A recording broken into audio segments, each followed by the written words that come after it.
Ассалаумағалейкум, менің атым Зарлыхан Нұрдәулет.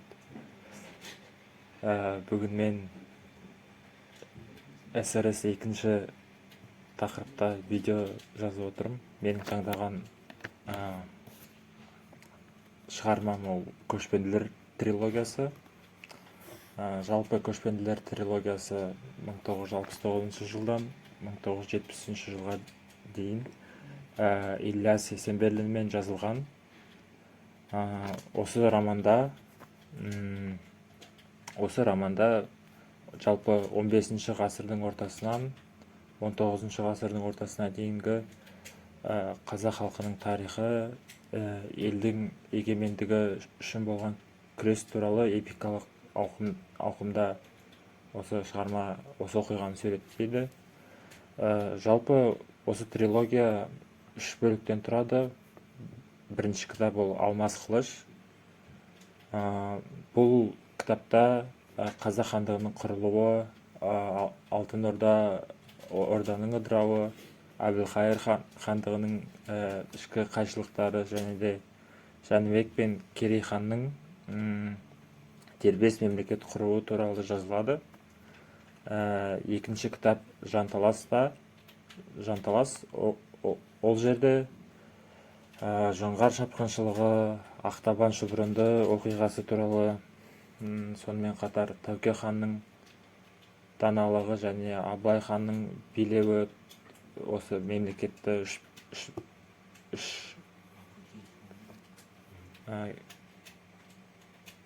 бар мемлекетті қосуы туралы жазылады.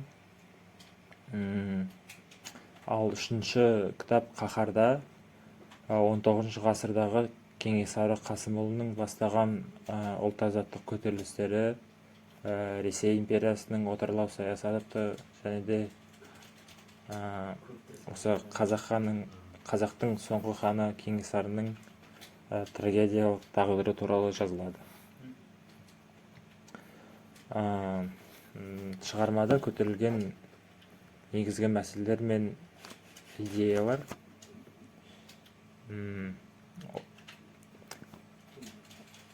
одан атап кетсек, осы шығармада ұлттық бірлік пен тәуелсіздік бағасы туралы айтылады. Осы романдағы, менің ойымша, романдағы басты идея ол қалай ел болудың, тәуелсіздік алудың оңай еместігін көрсетеді. Яғни осы романды оқығанда мен біздің ата-бабаларымыздың қаншама термен қан төккені туралы білдім, және де бұл адамда намыс оятады.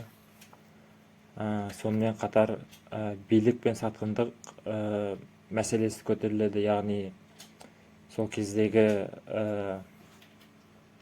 сұлтандар мен хандардың арасындағы осы таққа деген талас, билікке деген талас осы мемлекет ішіндегі ерегесшіліктерге әкеледі. Сонымен қатар үшінші кітапта отарлық саясат пен қазақ халқының оған деген қарсыластығы туралы жазылады. Яғни Ресей патшалығының шоқындыру, жер иелену саясаты, осы қазақ қыздарын тартып алу саясаты туралы анығырақ сипатталады, суреттеледі.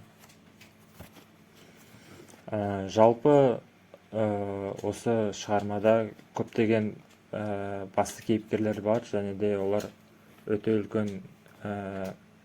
шығармада өте үлкен орын алады. Олардың бейнесі жақсы бейнеленеді. Олардың бірі ол Керей мен Жәнібек хан. Олар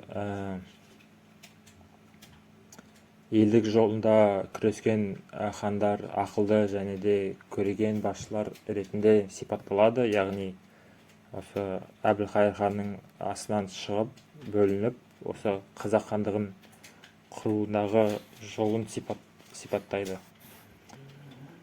Қасым хан сонымен қатар басты кейіпкерлердің бірі ол Қасым хан.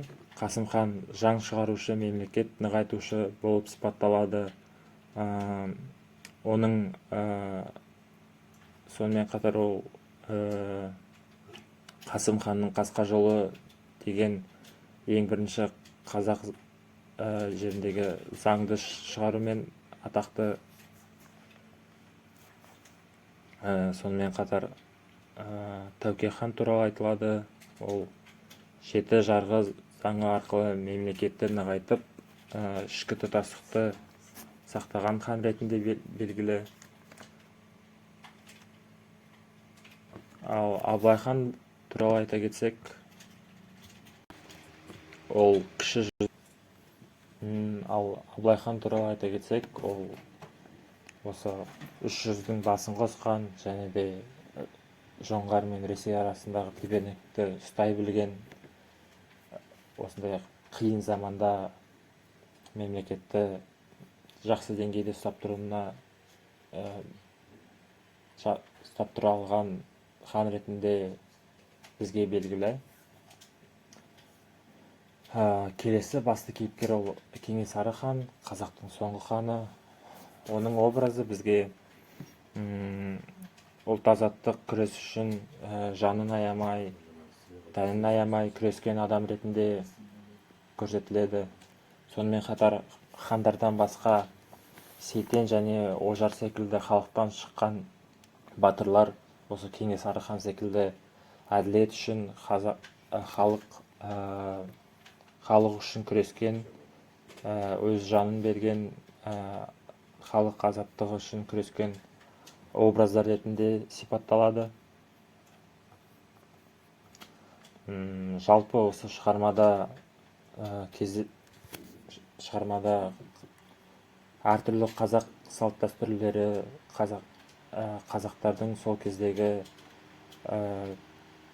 өмірі туралы, мәдениеті туралы, салт дәстүрлері туралы көптеген ақпарат берілген және де жақсы тарихи нақтылықпен және көркем тілмен берілген.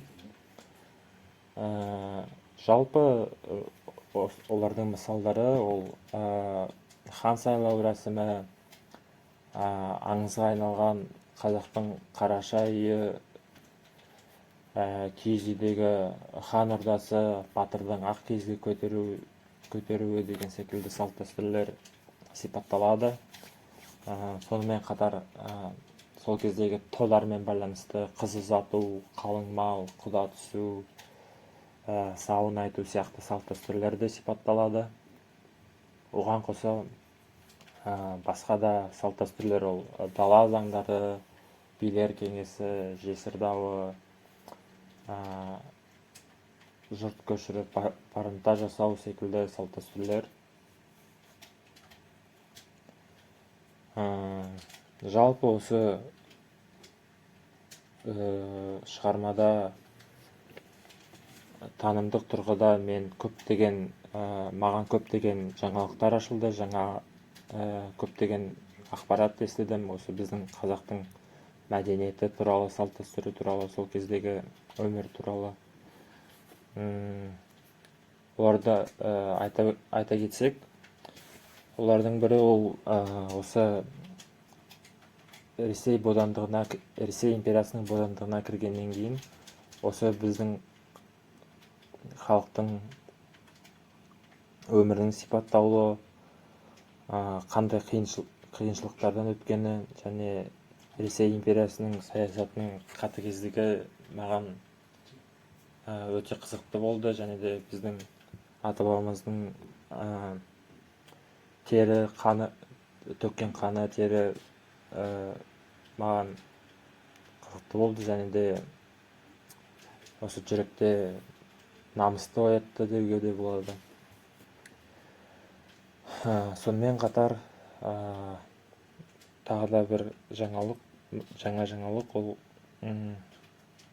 Кенесары ханның сол кездегі жай ғана көтерілісші емес, сонымен қатар мықты реформатор екені туралы Кеңесағи хан туралы жаңа ақпарат білдім, жаңа көзқарастан ол туралы ақпарат білдім. Сонымен қатар